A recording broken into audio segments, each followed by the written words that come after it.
You have to have a positive contact. That was one of the other things that I've learned in my quest for better classroom management. 5 positive for every 1 negative. 5 positive comments. If it's, hey, glad to see you today. Hey, you look smart today. You look ready today. Thanks for coming to school today. Because I don't know what they got before they got to me. If when they woke up that morning is, get up, you're going to be late for school. I don't know what they got. So I got to give it to them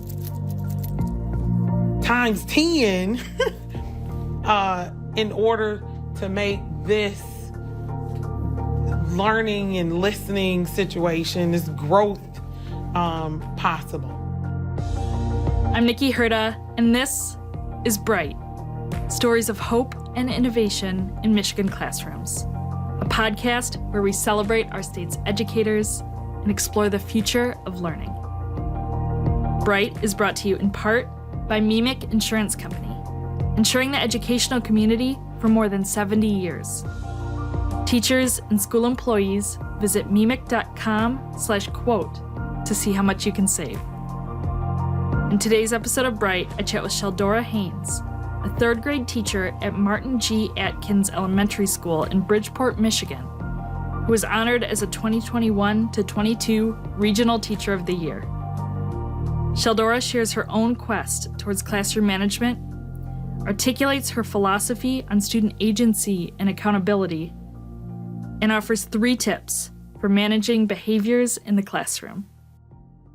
Cheldora, it's a pleasure to have you on the Bright podcast today. I'm so honored to have you on our show. Thank you. It's glad to be here, Nikki. Yeah. We're starting out this season by asking everybody the same question, and it is, what is the most interesting thing that you're doing in your classroom right now? I'm teaching in my classroom right now. Yeah. And that's a great answer.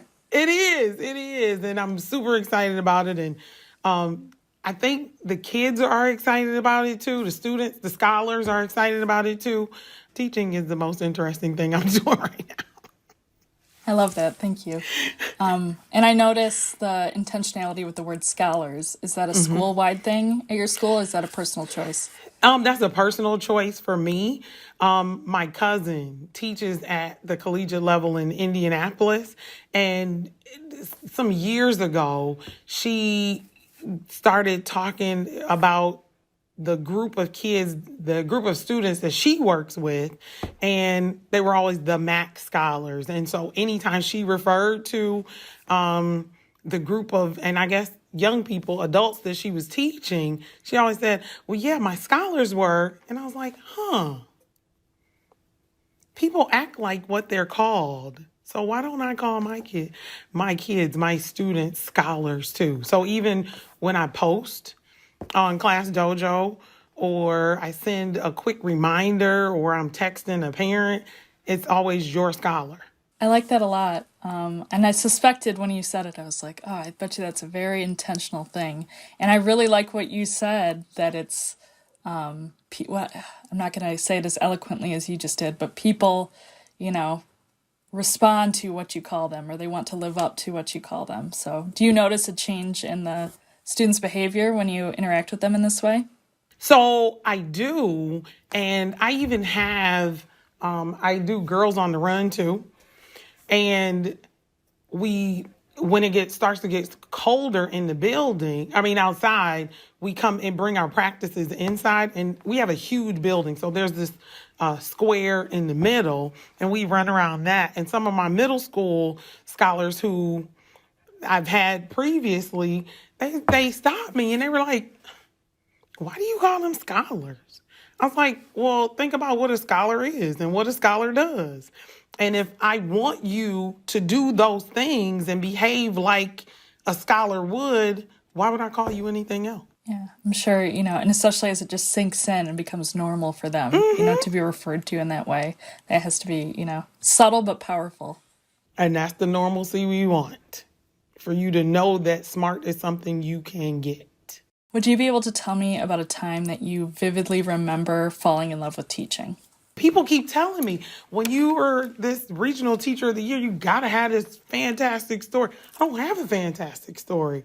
Honestly, it was the only job in 2000 that I could actually see myself doing for 30 years and being happy when I retired. I mean, I had a lot of good examples of teachers and instructors throughout, my personal school history, whatever, but never, I guess I don't ever remember falling in love. I remember when teaching clicked for me. Yeah, that's a good story too. I was going to preface that with, well, first of all, it doesn't have to be fantastic. It just has to, or fantastical. It just has to be yours, and like driven by your why, whatever that is. And it took me some years of reflection to figure out that that's what it was. Just a rough year. 1 year, I'd been laid off and called back and laid off and called back and laid off and called back, moving stuff in, moving stuff out, moving stuff in, moving stuff out. And my superintendent said, well, you have a middle school certification. Why don't you go take the middle school certification test and come back and teach middle school? And as soon as I went and took the test, she said, there's a middle school math position open for you. And I cried the first month and a half that I was there. Like, nobody ever saw me cry. But my car in the 20-minute drive to the school, just tears, just face, just wet. And put your big girl pants on and get your behind in that building. And eventually I saw, and this was much, much later, I saw that there was this group of kids that needed a push. Not a pushover. They needed a push. And when I came into what those scholars were actually there for and what I was there for, we ended up starting a student council. The student council had meetings and we fundraised by having concessions at the middle school basketball games. We attended leadership functions sponsored by our local ISD. We went on college tours, which they had never, ever been on before. They were exposed to admissions counselor or admissions representatives. They walked into college classrooms, and they were like, hey, that's what we're doing right now. And it's like, I told you that it was going to pay off. And so it was affirmation for me that I was doing the right thing. I stopped crying and settled into what my purpose was and is now. So it's safe to say you changed your perspective on middle school teaching, or they changed your perspective maybe? Middle school to me is just like third grade. They're just bigger and older. I love the way you described that moment where you realized, like, oh, these are just kids who need a push. Right, and not a pushover. You don't need anybody else to just say, you're not going to bully me into giving you an A. Because I don't give anything. This is what you earn. And we had conversations, and the students, the scholars started to be accountable. And I'm not saying that accountability wasn't there before I got there, but it was more evident. And so they were keeping track of their own progress. And it wasn't just a progress report every 3 weeks. It was, we're going to take this pretest, we're going to graph it, we're going to do this learning, then we're going to have progress monitoring as we go. so you can check for yourself if you're learning, because it doesn't matter if I know. If you have the data, you have the progress, you can change your trajectory.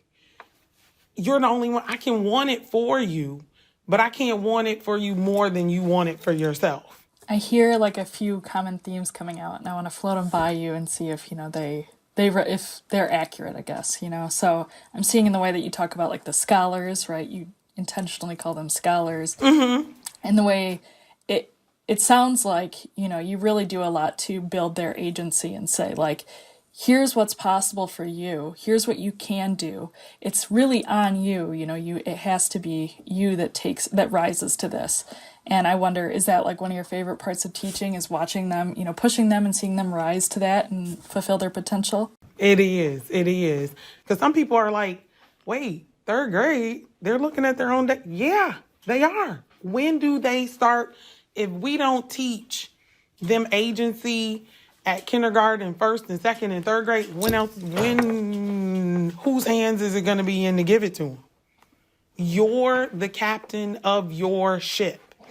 I'm giving you, or creating with you, or providing you with the strategies, the wherewithal to be the captain of your own. You need to leave here. Not me. I'm going to be teaching third grade until kingdom come. But this is what you need to do to get where you need to go. Okay, I do want to spin us towards, just for the sake of time, our 3 tips for managing behaviors in the classroom. So I do want to pull us into a little bit of the why first, before we dive into our 3 tips for managing behavior in the classroom. So this is one that, you came to me with this theme. Like, this is one that you decided, like, this is something I want to talk about. So I first just kind of want to ask you, why? Why is this the theme? Why is this important to you? So that was my biggest concern when I was graduating from college. Like, okay, I'm going to be a teacher. I got all of this meat of the program under my belt. So what happens when there are kids sitting in front of me and they don't want to take the meat of what I got? And I brought that to one of my professors, and he said to me that because you think that that's going to be your biggest issue, it's not going to be an issue for you, because you're going to work hard to figure out how to get kids, scholars, where you need them to be in order to get the meat. And I've made that my personal mission every single year. The goal at the top of my list is parent communication, relationship building, and classroom expectations. Building classroom expectations, period. Because if I have those high and tight, everything else is going to fall into position. My transition times between activities, between lessons, is going to be where everybody else is taking 2 and 3 minutes. Mine are 30 seconds. Mine are 30 seconds. When expectations are in place, students know how to sharpen a pencil. They know how to get a tissue. They know how to signal for the restroom. They know how to line up. They know where to line up. They know how noisy they can be. They know how to get help. They know when they can move. They know where they can move. They know where they can move to. All of those things in place, including building relationships and communicating with parents. My school year is not on fire in March because we have those pieces in place. Are we getting a sneak preview here of the 3 things? Yeah. Excellent. I look forward to it, and we can keep unpacking each of those in a little bit. I've got a couple other questions for you. You kind of hinted at this in our conversation before we started recording. One question I had written down is just one thing I keep hearing, is that behavior management has been trickier in the classroom due to pandemic stress and disruption in the classroom. So that's something I keep hearing. And you had an interesting perspective on it. So I just want to ask your thoughts on that, if you're seeing that, what your perspective is, what your experience has been. And so my experience, like I said, is different from anybody else's. Because this is the population that we work with, the scholars that we work with already have PSD. I mean, this is just something else they have to deal. I mean, I still have homeless students in my classroom. I still have students who are hungry when they leave, during the middle of the day. I still have students who are chronically absent, chronically tardy, students who don't have coats, students who need extra help, students who don't know letters and sounds in third grade. That's not new for me. And I think that it's fair to say that it's not new to the people my colleagues either. Now, if you go to a more affluent school district, the legit concern that there are students who are having trouble adjusting to the schedule, because they were at home for most of the year, students who are adjusting to social issues because they didn't deal socially with other students and teachers and staff. So, I mean, students who are struggling with, high school students especially, struggling with getting back into the sports season, and middle school too. But that's what we normally deal with. So it's not anything new for me. And we still do what we do. Just how your perspective on behavior management maybe has evolved. We got hints of that in your previous answer, talking about what you thought in, being in college for education versus being actually in the classroom. But do you have anything else to add to that? I do. When I graduated, there was a job waiting for me. Kindergarten.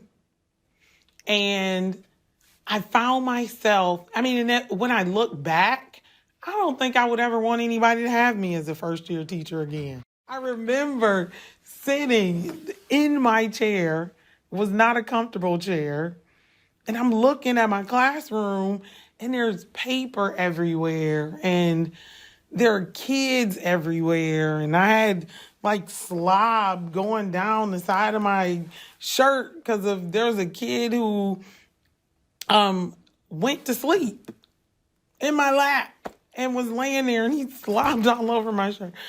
Very vivid.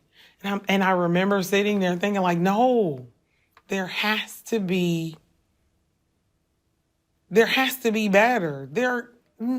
People's classrooms can't look like this all the time. And so that's when I started on my quest to be a better, I guess, like I said, classroom management started in college, but after my first year, and I got laid off after that year,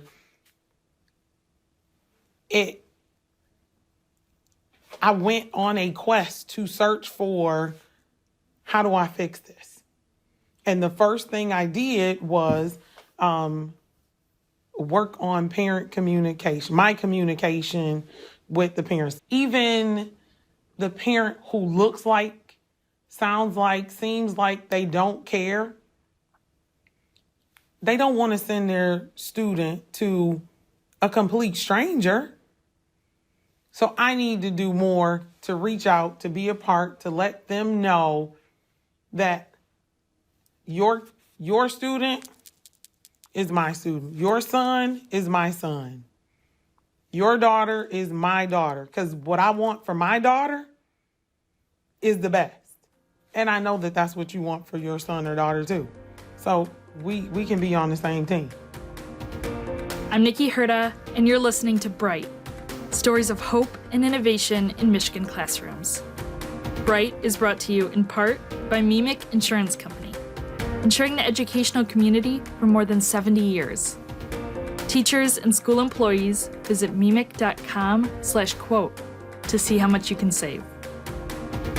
Today, I'm chatting with Cheldora Haynes, a third grade teacher at Martin G. Atkins Elementary School in Bridgeport, Michigan, who was honored as a 2021-22 Regional Teacher of the Year. Up next, we dive into Cheldora's top 3 tips for managing behavior in the classroom. So this is 3 strategies on managing behaviors in the classroom. All right, I'm going to let you go. Number 1. Number 1, I already talked about the parent communication, and it's funny. Today, it was one of the students, the scholars in class, and he was just having a rough day. It wasn't that, it seemed like every turn that he made, he was hitting a brick wall. He was hitting a brick wall. And not because of anything that he was doing wrong. He was just having a rough day. And I saw it start to wear on him at about 1:00. And so I texted his mother. And I said, hey, can he call you? And she said, sure, have my baby call me. I gave him my phone. He called her. He came back in. He said, thanks, Miss Haynes. I appreciate it. And he went on his merry way. Did partner talk with science and fossils the video that we had watched yesterday. He did a turn and talk with his math partner it was just that little. And if I didn't build that relationship with his mom before that happened, I'd have just been lost. He'd end up doing something crazy, and it would have been a suspendable offense. And then, it just took a different turn, I think, because of the relationship that I built with his mom, and not just his. Do you have any advice that you'd give? So say a teacher, was maybe parent communication is something they're not fully confident or comfortable with, and they're looking for advice on like what are your top pieces of advice you might give a fellow teacher on what do you do right at the beginning? You emphasize the beginning a lot to build that relationship. Mm-hmm. Make the calls. I make those calls. I make those calls at the very, very beginning. At the very, very beginning. I make it a point to call every parent on my list at least once every 2 weeks. So yeah, it's a bit advantageous, but I'm sitting in the parking lot waiting for my daughter to come out of the dance, and I'm just dialing numbers. And I will say that it is more strategic than saying, okay, I'm going to call them all this week. That's too much. But if I assign almost, okay, I'm going to call these 3 today. I'm going to call those 4 tomorrow. I'm going to call, so-and-so's IEP is coming up, so I'll talk to them. I know that I'm going to talk to so-and-so's mom because she calls me every week anyway. That kind of thing. And so saying that you're going to call at least 5 parents a week, because I know I'm a little bit over the top, but establishing who you're going to call and what you're going to say. In addition to the good news notes home, in addition to the posting on Class Dojo, in addition to the school newsletter that may go home, parents appreciate the call. I missed so-and-so. I was really looking forward to seeing what they would do on the test today, and I didn't see them. Are they okay? Do you need anything? Especially, there was a student who lost her brother to gun violence. And so because I have been in contact, she's one of my transitional students. So her dad has had my number since last school year. And so he texted me and told me, and I told him, I'm dropping something off. Just be at the door to receive it. And when I call him about her cursing on the playground, he's ready to receive what I'm saying. Because he knows that I'm there for her success.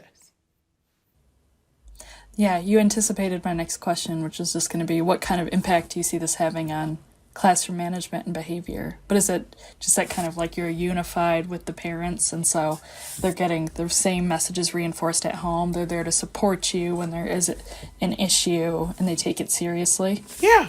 Even if they don't. But I'm also, another piece of advice that I would give to up and coming teachers is that when you call, and it sounds so cliche, but don't make that first call this is what he did call. Yeah, he's going to be suspended. He's going to be in detention. He's going to be no, that should not be the first call. It can be the second or the third one, but the other things that I've learned in my quest for better classroom management, and I don't know if you've ever heard it, but 5 positive for every 1 negative. So 5 positive comments. If it's, hey, glad to see you today. Hey, nice shirt. I see your crispy line. You went to the barbershop yesterday. That kind of thing. Oh, nice coat. I love your shoes. You look smart today. You look ready today. Thanks for coming. Thanks for coming to school today. Because I don't know what they got before they got to me. If kids were throwing paper on the bus and the driver didn't see. If when they got woke up that morning, it's get up. You're gonna be late for school. I don't know what they got, so I gotta give it to them times 10 in order to make this learning and listening situation, this growth possible. So yeah, communication has got to be number 1. I like that ratio. I hadn't heard that before, but it's intuitive to me. 5 positive comments for every 1 negative. I bet you that applies to adults too pretty well. It does. So. It does. Because it makes you receptive to somebody's critical feedback if you feel supported by them and you feel like they're noticing the good things. If you don't feel like they're noticing those, you might just get defensive. So yeah, it's like, dang, every time I see her, she got something negative to say to me. Right. And you start, even if you see the call, right? Or if it's somebody that tends to deliver bad news, you see the call and you go, uh-oh, yeah. What are they going to say? Yeah. What are they going to ask me to do? Exactly. So. I run in my classroom and close the door. Yep. All right. Well, let's dig into number 2. What's your second tip on managing classroom behavior? Number 2 is building relationships, which goes hand in hand with communication. The birthday pencil and sticker for their birthday. Or, like I said before, with the one student that I had she lost her brother to gun violence, the dad he called me. She was able to tell me when she finally came back after a week and a half why she was gone. I already knew, but she was able to tell me what had happened. She saw me at her house. So she was able to do that.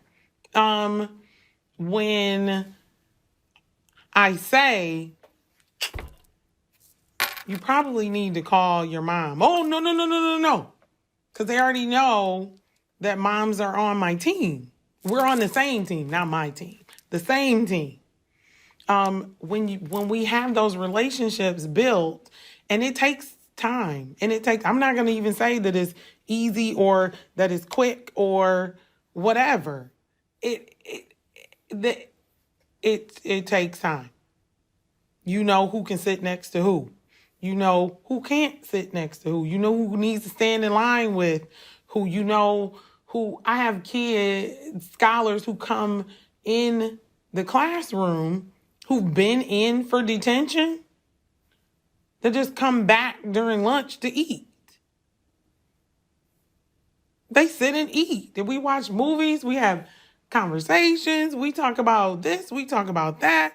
And I don't think that I would be able to do that, or that they would do that, if they did not have a relationship that they were comfortable with me. Yeah, those are great examples. And I can see the emphasis in many of the examples you've given is not on school at all. You know, I mean, it benefits school and it benefits their learning, but it's not about school. It's about them and who they are and the things that they like. And, you know, the examples you were giving with like just complimenting their shoes or their haircut, or, you know, being there for their family, knowing what's going on in their lives.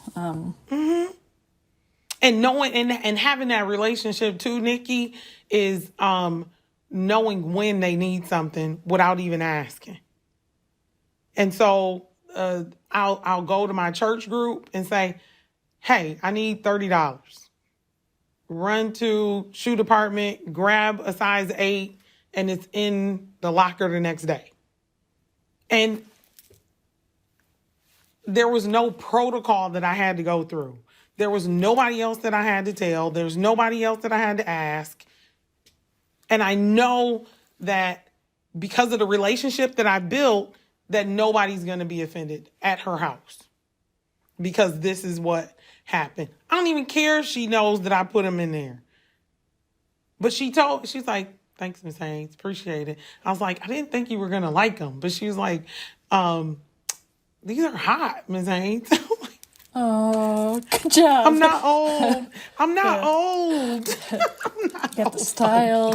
She knew it was you without you saying it. Those are all very telling little facts there. So that's what I'm saying. I mean, but it's like, and it's nothing for the mission group to say, Sister Haynes, I know you have 31 kids in your class. We just knitted hats and gloves for every single one of them. No, we didn't go to the store and buy them. Here. And what they say is I would just keep them at school so they can use them at recess, and then take them back and wash them at the end of the week and bring them back and just reuse them that way.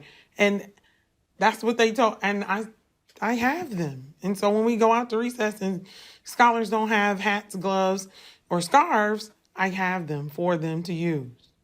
And so, I mean, when other people outside of me see that I'm purposeful in what I do, it's almost, they want to help. It's one lady, she said, she works in another school. She's an aide in another school. And she said, I'm picking up these pencils for you. And she's like, I sanitized them all. And she had them in a bag wrapped with a rubber band. And she brung me about 40 pencils. She was like, all you have to do is sharpen them. But here you go. And so when that relationship building is just not me with students, it's what other people see happening as well, and they want to be a part of it too. Glad to be a part of something like that. It's very organic and magical sounding. It's like when somebody sees that and it's just got an aura to it, and they just want to contribute. It's powerful. Last year, the men's group at my church, because the pandemic was just starting. The leader said, "Hey, we got some money. Hey, how would you use this?" And they were, and he Great initially question said, to be asked. And I mean, it wasn't a whole lot of money. Well, any money, I guess, is a whole lot of money. But he said, how would you use it? He's like, we were thinking that we would buy masks for all the kids. I was like, we got 1 million masks.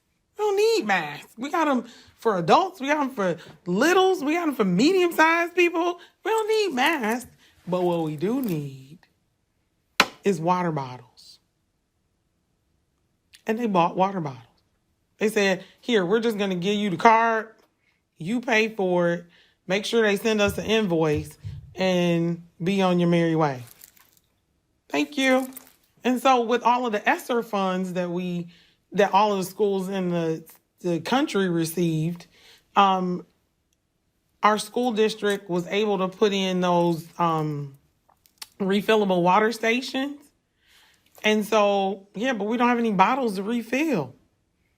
So how about that? Thank you. And so I just want one clarifying question there. So it may seem obvious, but just to make the explicit connection there, when it comes to, managing behavior in the classroom, I think what I'm hearing you say, right, is that once you build that foundation, it's kind of like the 5 positive things to every one. When it does arise that there is a behavior issue, you're saying once you have that built, both the parents and the students, then it just makes everything else much more easy to manage. It does. It really does. Let's do number 3. Number three, what you got? Number 3, expectations.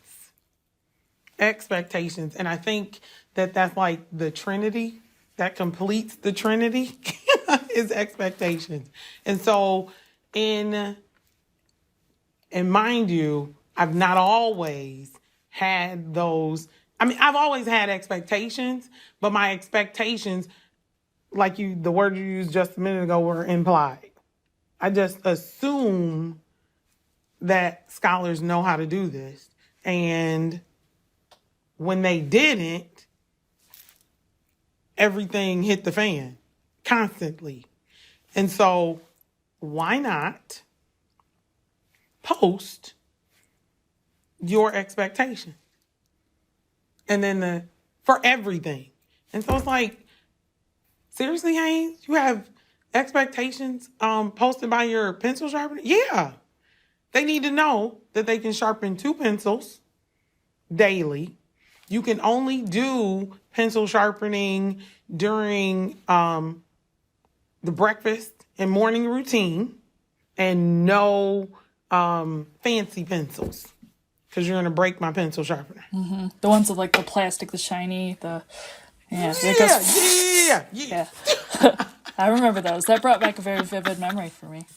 Yes. And so, so there's a expectations for the pencil sharpener, expectations for being seated at your table, expectations for being seated at the meeting area, expectations for lining up, lining up for lunch, expectations for restroom break, expectations for hallway behavior, expectations for behavior with a guest teacher, expectations for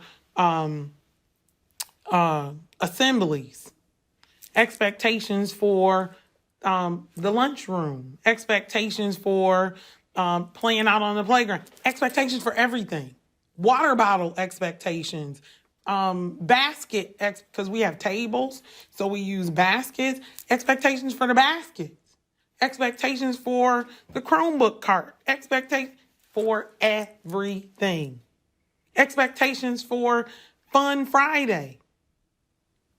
Yeah. Mm-hmm. Everything. Yeah. Everything. I see it. So how do you set these expectations, and where do you put, like, is it on signs, Do you verbally go over them with the students? Everywhere, all over the place. And so when a new student comes in, they see the expectations, because the culture of our classroom, because I don't know what your intentions are when you come in, because I haven't built a relationship with you yet. I need for the culture of this classroom to overpower whatever you thought you were going to come in here and do. The scholars in our classroom know, but even the scholars that come from other classrooms know what to do if they're coming in for a break. They grab the timer, the sand timer. They go sit in the gray chair or the black chair. When all the sand goes out, they put the timer back where it belongs and they leave. Wow. That's No noise, no nothing. And the scholars that are a permanent part of our classroom know not to engage. That's amazing, actually. I'm a firm believer in learning is hard and it can be done or it can happen, but it's hard to make it happen in chaos. I'm one of those people that if there's a hum going on somewhere, I'm rereading the same line 6 times. Mm-hmm. And I told the scholars here that if I'm like that, I know some of y'all have to be like that too. Yeah, absolutely. And so in order to make sure that everybody has an equal chance, a fair chance to learn, be respectful of your neighbor. Can I ask you, what is it that you see in following? I'm starting to see, especially with that last one, how all 3 of these tips really mesh together really nicely. So when you have all these things in place, that trifecta or trinity, as you described it, what does it unlock? What does it make possible for student learning? Like what's possible with that as a foundation? So I have scholars who are vested in their own success. They don't need for me to send a progress report home because they know how to get to Skyward themselves and fix whatever is missing. They understand what letter grades are and how letter grades, not necessarily the letter, but what's attached to the letter, what that says about them. And they know that they don't want bad press, negative press. And they scholars know that they have to be responsible. And so it creates that, and we said it before at the beginning of the interview, agency. How many adults do you know that don't have agency? And I'm saying, and there are people even in my building that say, I think you're going a little too hard, Haynes. But if I don't, who will? Who will? I can't leave that to somebody else. I can't leave it to somebody else. I tell parents all the time that, yeah, they don't get to fail on my watch. They don't get to be their worst after 9 months on my watch. You have to come and we'll even do, we have walkout song day, walkout Wednesday, and we'll pull a name and that student gets to pick their walkout song to be played during morning work. And so they know that walkout songs are what gets them hype, what gets them going for, it sets them up for the rest of the day. So if I have that scholar who has had a terrible morning before they even got to me and their name gets pulled for the walkout song, oh, Miss Haynes. And it turns them and they get to pick. I mean, of course, it has to be clean. We've done instrumental versions of songs. But yeah, so one walkout song is the one with DJ Khaled from A Wrinkle in Time. Camilla, no. Demi Lovato. I believe. Yeah. Is that one? One scholar last year, he picked Michael Jackson's Bad. I was like, I didn't even know you even knew what that was. You know? One student picked I Believe I Can Fly by R. Kelly. So yeah, so building, I think that's the greatest possibility that I may never even see come to fruition. That they build and use their agency. Mic drop. That's what we got there. So, can I ask you about a teacher who touched your heart and changed the way that you teach? And I saw that question, and there are quite a few, and so I'll just lump them all together. I've had many principals, administrators, superintendents, directors of curriculum and instruction that have shaped my entire mantra. At the time, I didn't think so.